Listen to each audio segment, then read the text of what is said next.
Bienvenidos. Gracias. Y bueno, pues realmente este conflicto se está desarrollando en tres escenarios importantes.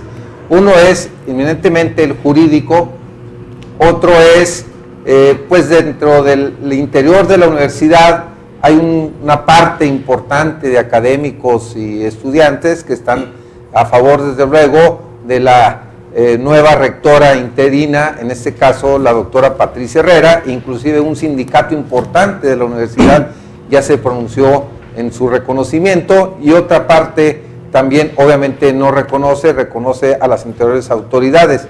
Sin embargo, bueno, sigue ocupando el interés de la ciudadanía, y pues habremos de comentar algunos de estos aspectos. Yo quisiera empezar aquí con Alberto de la Rosa, que nos diera algunos puntos que él considera relevantes dentro de este conflicto. Bueno, efectivamente, ingeniero, gracias por la invitación. Aquí hay acontecimientos importantes en este concierto de la Universidad Juárez del Estado de Durango, cuando ni los universitarios ni los duranguenses nos imaginábamos que iba a ocurrir de esta manera. Era, a mi juicio, una reforma justa, urgente y necesaria, porque desde el año 2002 aproximadamente quedó concluido el proyecto de la reforma universitaria, que se elaboró mediante una comisión de reforma universitaria que estuvo integrada por egresados, por académicos, por funcionarios de la administración que encabezaba José Ramón Hernández Meraz, y lamentablemente la muerte de Hernández Meraz no pudo haberse enviado este proyecto de iniciativa al Congreso del Estado. La muerte de José Ramón nos vino a demostrar que sí era una ley orgánica por demás obsoleta, que contenía lagunas terribles, que no contemplaba las ausencias del rector de manera permanente, y en este caso, quién iba a ocupar el cargo, cómo lo iba a ocupar, cuánto tiempo debía de ocuparlo. ¿Desde qué año estaba? Desde el 2003. Pero que no se renovaba la... Desde el año que fue creada, de 1962, a la fecha, no se le había puesto ni siquiera una modificación ni una adición a la ley orgánica de la universidad. Completamente obsoleta. Así es. Entonces, la principal bandera, cuando se convoca a elecciones y que veíamos que todas estas lagunas de la ley orgánica eran suplantadas por interpretaciones meramente convenencieras del grupo en el poder, la principal bandera de los tres candidatos a la rectoría interina en ese tiempo, que era Rubén Calderón, Carlos Hilerio y Víctor Manuel Lerma, era sacar en ese año la reforma universitaria, porque era una urgente necesidad. Finalmente llega Rubén Calderón, no se hace en ese año, y nuevamente en la reelección para ser rector de 6 años promete sacar esta nueva ley orgánica de la Universidad Juárez. No se hace, se esconde el proyecto y se da prioridad a otros asuntos que marcan los estándares de la SEP para bajar más recursos, se enfocan a otras actividades y no se realizan. Ahora, en esta nueva elección, nuevamente el clamor es ese de la reforma universitaria. Y si no se hizo, estamos contemplando que la ley orgánica vigente cada día iba siendo más rebasada.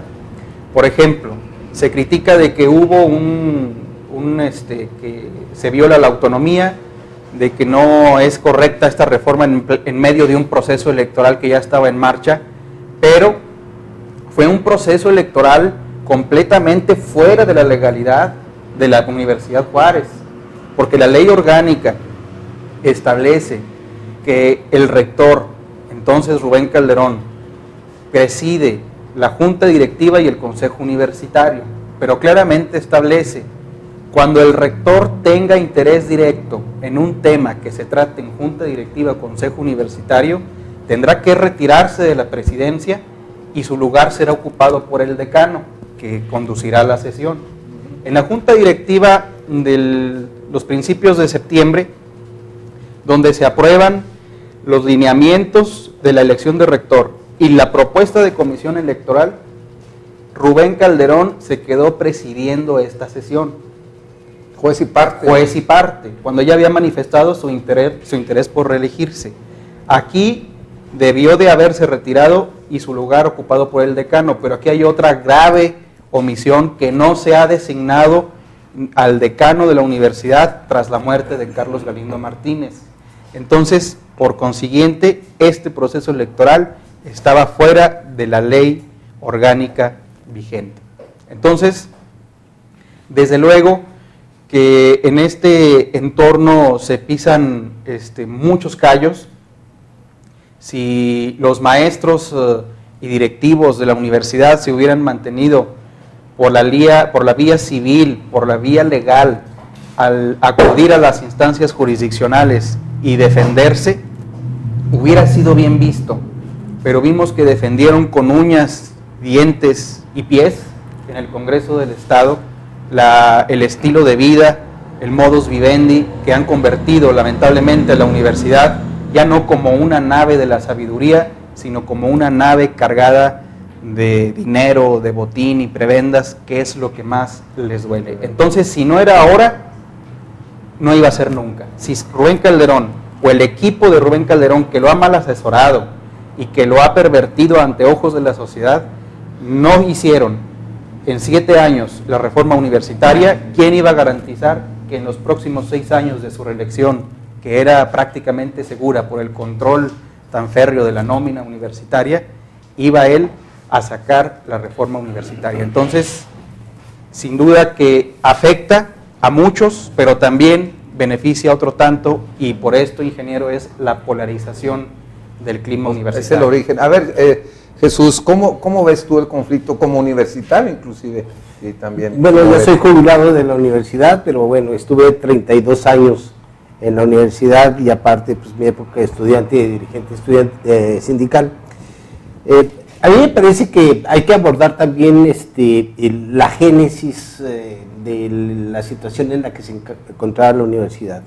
A mí me parece que tiene esta administración un inicio irregular, un inicio tormentoso, el que se remonta desde los tiempos en que fue desconocido Juan Francisco García Guerrero como rector de la universidad, y en donde se discutió mucho la forma en que fue sacado de la universidad, y desde ese momento en la universidad prevaleció una situación latente de cierta intranquilidad, que si bien no se expresaba, pero ahí estaba. En la pasada reunión, en la pasada participación de análisis que tuve en esta mesa, yo recordaba que ya habíamos abordado esta situación y decía que, bueno, a mí me parecía que todo consenso es sospechoso, y el consenso que se estaba manifestando en la universidad a mí me parecía muy sospechoso, muy endeble. No coincidimos con los demás panelistas, con los demás analistas, no coincidí con eso. Sin embargo, yo estaba sintiendo que en cada proceso electoral que había para elegir directores, quedaban sectores muy inconformes. ¿Por qué? Porque se estaba haciendo un proceso electoral inequitativo a favor de los candidatos afines al rector. ¿Cuál era la estructura que estaba teniendo la universidad? Bueno, una estructura en donde los diferentes centros educativos se convertían en feudos en torno pues a lo que podríamos llamar al rey o al poder central, que era el rector. El rector hacía, los directores callaban, pero también tenían la oportunidad de hacer ellos en sus escuelas. Entonces, había un entreveramiento de intereses que era muy cuestionado si estos obedecían al interés universitario o a intereses de poder.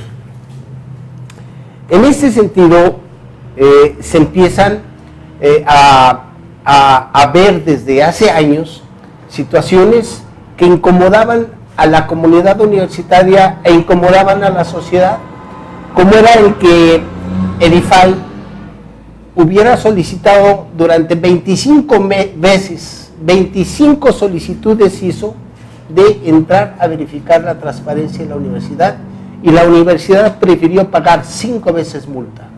Yo no se explica por qué esa situación.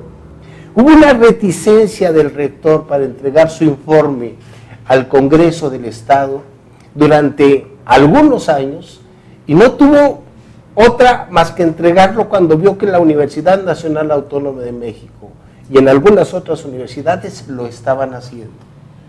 Y eso, bueno, eso estaba generando una situación interna de, por un lado, sofocamiento de disidencias, pero por otro lado, existencia de disidencias. Y en ese sentido brota este problema y se parte la universidad. Efectivamente, hay posiciones en contra y hay posiciones a favor. Eso no se puede negar. Pero lo que se puede afirmar es que la universidad en este momento está partida. ¿En qué porcentaje está partida? A mí me parece que esto en los próximos días nos va a ir dando cierta luz. Hoy amanece ya un sindicato que es el titular del contrato colectivo de trabajo de los académicos, que se une a la rectora, y esto, bueno, pues ya es una situación importante. Los sectores estudiantiles son situaciones muy muy volátiles. Vaya, ellos están 2 horas apoyando y 3 horas se van con la novia, no aprovechan para irse a las moreras. Es una situación muy volátil.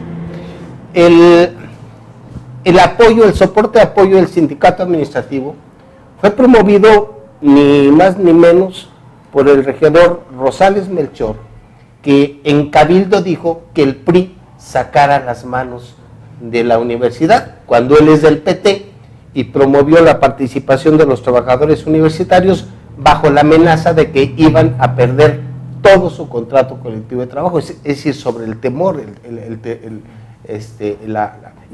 y bueno, en ese sentido se dan para mí 3 corrientes fundamentales. Una, la de la rectora Patricia Herrera. 2, la de los grupos que tienen interés personal, no interés universitario, los que han hecho un lucro de la universidad. Y la otra vertiente es los que verdaderamente quieren a la universidad.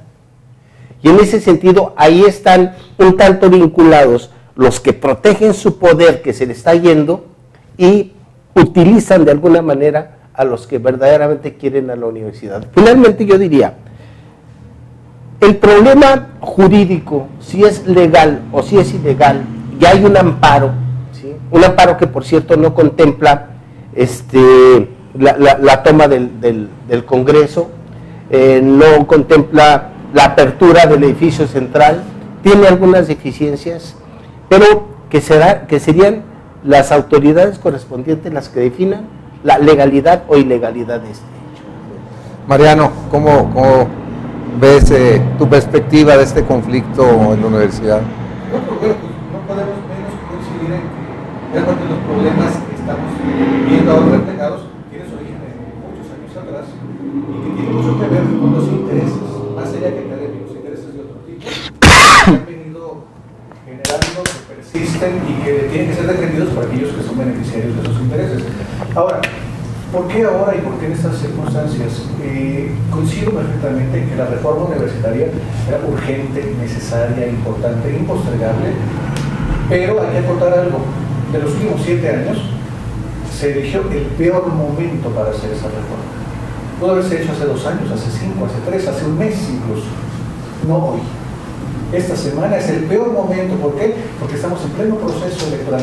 Pudimos perfectamente haberla hecho, y digo, el grupo que la promueve, porque yo creo que podemos coincidir todos, queda clarísimo que no es Luis Enrique Benítez el que promueve esa reforma, no es una iniciativa de un diputado, es una promoción